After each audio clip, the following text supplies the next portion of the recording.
আসসালামু আলাইকুম, আশা করি আপনারা সবাই ভালো আছেন। আজকে হলুদ সাংবাদিক নবনীতা চৌধুরী, এই মহিলা কিভাবে বাংলাদেশের এত প্রভাবশালী সাংবাদিক হয়, আলোচিত সাংবাদিক হয়, এটার পেছনে কথা না গেলাম।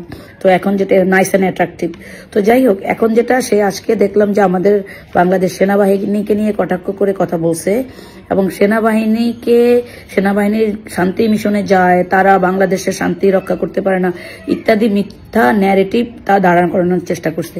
তো বাংলাদেশের মানুষ তো আর তোর মতন ঘু খায় না, স্টুপিড ব্লাডি বিচ। শেখ হাসিনার চামচা, গত 17 বছর তুই কোথায় ছিলি? পিলখানা হত্যাকাণ্ডের সময় তোমার ইনভেস্টিগেশন মূলক রিপোর্ট কোথায় ছিল? তখন তুমি কই ছিলা যখন ভারতের র আইসা আমাদের সেনাবাহিনীগুলাকে খুন করলো? হ্যাঁ, বিডিআর হত্যাকাণ্ডের নামে তুই তখন কই ছিলি? তো সাংবাদিকতা তখন জাগ্রত হয় নাই?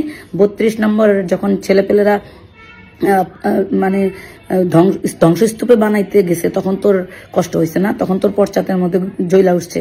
আর বিএনপির নেতা হত্যা হয়েছে, তোর এটা নিয়ে কষ্ট পাওয়ার কিছু নাই। তো সেনাবাহিনীর যৌথ বাহিনীর হেফাজতে আমাদের যুবদল নেতা মারা গেছে, আমরা সেটা জানি, কিন্তু তারা এই আওয়ামী লীগের ফেসিস্টের দোসররা মারছে। তোরা মেরে এখন সেনাবাহিনীকে কলঙ্কিত করার চেষ্টা করছিস। সেনাবাহিনী যদি বাংলাদেশে 5ই আগস্টের দায়িত্ব না নিত, তাহলে তোর নেত্রী এখন বাংলাদেশে 10,000-এর মতো ছেলেপেলেদেরকে খুন করতো। তুই ওইটা দেখতে চাইছিস না? অসভ্য কোথাকার। আর বাংলাদেশ সেনাবাহিনী সবসময় শান্তি মিশনে ছিল, বাংলাদেশ সেনাবাহিনী দেশের জন্যই কাজ করবে। তোর নেত্রী যখন এই যে তোর হাসিনা যখন ক্ষমতায় ছিল, তখন সেনাবাহিনীর কোন রকমের ভালো ট্রেনিং হয় নাই। আরে ভারতে ঘুমুত খায়, ওদের দেশে ঘুয়ের ট্রেনিং নাই, মানে টয়লেট নাই ঠিক মতো। ওরা এসে আমাদের দেশের সেনাবাহিনীকে মানে কি বলে ট্রেনিং দেয়। হ্যাঁ, আমেরিকা আর অস্ট্রেলিয়া বা কানাডাতে ট্রেনার দেখে না হাসিনা। তারপর 2 বেলা ভাত খাওয়ার ব্যবস্থা করছে আমাদের সেনাবাহিনীদের জন্য। তারপরে আমাদের কোনো যুদ্ধ অস্ত্র কিনে নাই। তারপরে অস্ত্র কেনার নামে বেলারুশ থেকে ভুয়া মানে পচা ধসা যুদ্ধে বিধ্বস্ত অস্ত্র কিনছে। তুই ওগুলা বল। দেশের এখন এই পরিস্থিতিতে ডক্টর ইউনূস আয়নাগর দেখতে দেয় না সেনা, তুই এগুলা বলস কি জন্য? তুই এগুলা বলার কে? বীজ কোথাকার। আর যদি কখনো আসস না, মির্জা ফখরুল ইসলাম আদৌ কণ্ঠে বলছে, তো কি করবে? তোর মতন কি কুত্তার মতন ঘেউ করবে? হ্যাঁ, তুই দেশের বিরুদ্ধে ষড়যন্ত্র করস। তোরা ভারতের দোসর, ঠিক আছে? তোরা বাংলাদেশ আর কখনো ঢুকতে পারবি না। তোর টুস করে ঢোকার চিন্তা করতেছিস না? তোর ফেসিবাদের সমস্ত অস্তিত্ব বাংলাদেশ থেকে ধ্বংস করে দেওয়া হবে। একই সাথে বাংলাদেশে যে পরিমাণ ষড়যন্ত্র তোরা করছিস, গত 17 বছরে দেশটাকে একটা ধ্বংসস্তূপে পরিণত করছিস, তখন তুই কই ছিলি? তখন তো সাংবাদিকতা কোথায় ছিল? ব্লাডি বিচ, ঠিক আছে? তুই কোন হেল রে? What the hell you are talking about my country? Bloody bitch. তোর ইনভেস্টিগেশন রিপোর্ট কোথায়? যে ব্ল্যাক আউটের সময় যে হয়েছিল, ব্ল্যাক আউটের সময় যে হাসিনা স্পিনার গুলো আমাদের দেশের ছেলেদের বুকে রক্ত ঝরাইছিল, তুই কোথায় ছিলি তখন? নবনীতা, তুই তো নাইস অ্যান্ড অ্যাট্রাকটিভ হয়ে ওই যে চুপ্পুর ঘরে গিয়ে বসে ছিলি। ব্লাডি বিচ, কুত্তার বাচ্চা কোথাকার। বিএনপির ভারপ্রাপ্ত চেয়ারম্যান জনাব তারেক রহমানের 31 দফা। সম্মানিত প্রধান অতিথি হিসেবে উপস্থিত থাকবেন এই এলাকার মাটি ও মানুষের নেতা, সাবেক সংসদ সদস্য, সাবেক মেয়র, বিএনপির স্থায়ী কমিটির সদস্য জননেতা জনাব মির্জা আব্বাস। আজকে এই কর্মশালার সভাপতিত্ব করবেন সাবেক ছাত্র নেতা, সাবেক যুব নেতা, বাংলাদেশ জাতীয়তাবাদী দল বিএনপির আহ্বায়ক রফিকুল আলম মজনু। সঞ্চালনায় আছেন বিএনপি জাতীয়তাবাদী দল ঢাকা মহানগর দক্ষিণের সদস্য সচিব তানভীর আহমেদ রবিন। উপস্থিত জাতীয়তাবাদী দল ঢাকা মহানগর দক্ষিণ বিএনপির যুগ্ম আহ্বায়ক বারবার কমিশনার হারুনুর রশিদ। উপস্থিত জনতার মেয়র ইঞ্জিনিয়ারিং ইসলাম হোসেন। উপস্থিত বিভিন্ন অঙ্গ সংগঠনের নেতৃবৃন্দ, শাহবাগ থানার অঙ্গ সংগঠনের নেতৃবৃন্দ এবং আমার প্রিয় সংগঠন মহিলা দলের বোনেরা ও সাংবাদিক ভাইরা, আসসালামু আলাইকুম। আমাদের এই 31 দফা কর্মসূচিতে 24 নম্বরে লেখা আছে নারীর মর্যাদা, সুরক্ষা ও ক্ষমতায়নে যথাযথ পদক্ষেপ গ্রহণ।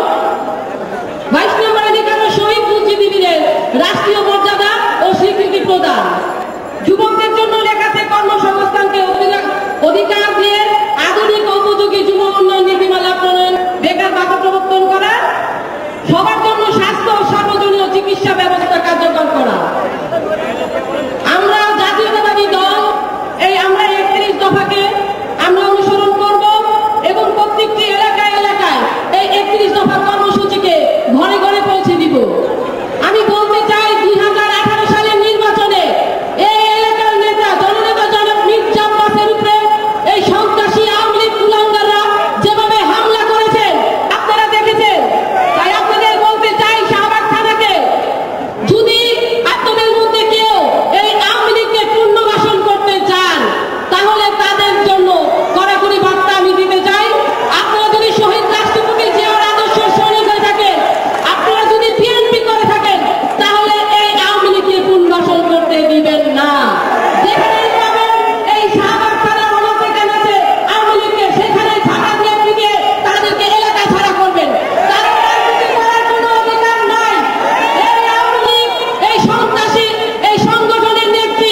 এই যে রাষ্ট্র মেরামতের দফা আমরা ঘোষণা করছি, এটি কিন্তু বিএনপির কোনো রাষ্ট্র মেরামতের দফা না।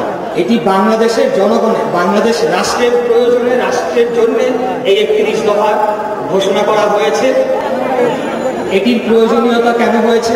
কারণ বাংলাদেশ রাষ্ট্রটিকে বিগত 16 বছরে খুনি স্বৈরাচারী ফ্যাসিস্ট হাসিনা এবং আওয়ামী লীগ সরকার সম্পূর্ণরূপে ধ্বংস করে রাষ্ট্র, সরকার, দল সকল কিছুকে একসাথে মিলেমিশে একাকার করে ফেলেছিল। এখানে আমাদেরকে বুঝতে হবে যে রাষ্ট্র স্থায়ী একটি বিষয় এবং সরকার একটি অস্থায়ী বিষয়। রাষ্ট্রের জনগণ থাকে, তার একটি ভূখণ্ড থাকে এবং সেই রাষ্ট্রের জনগণ তারা নির্বাচিত একটি সরকারকে দায়িত্ব দেয় কিছু কালের জন্য তার রাষ্ট্র পরিচালনার জন্য, এবং এই রাষ্ট্র পরিচালনা করতে গিয়ে কিছু রাষ্ট্রযন্ত্র থাকে, সেগুলো স্থায়ী, যাদের মাধ্যমে রাষ্ট্রকে পরিচালনা করা হয়। আজকে আমাদের এই 31 দফা বাংলাদেশের স্বাধীনতা, সার্বভৌমত্ব এবং এটিকে স্থায়ী করার লক্ষ্যে এবং জনগণের কল্যাণে এই 31 দফার প্রমাণ করা হয়েছে। এই যে আমাদের 31 দফা, এটিকে মূলত 4টি শ্রেণীতে বিভক্ত করা হয়েছে। প্রথমটি হলো সাংবিধানিক সংস্কার, দ্বিতীয়টি প্রশাসনিক সংস্কার, তৃতীয়টি জনকল্যাণ বিষয়ক সংস্কার এবং চতুর্থ অর্থনৈতিক ও বাণিজ্য বিষয়ক সংস্কার। এখন আমি আপনার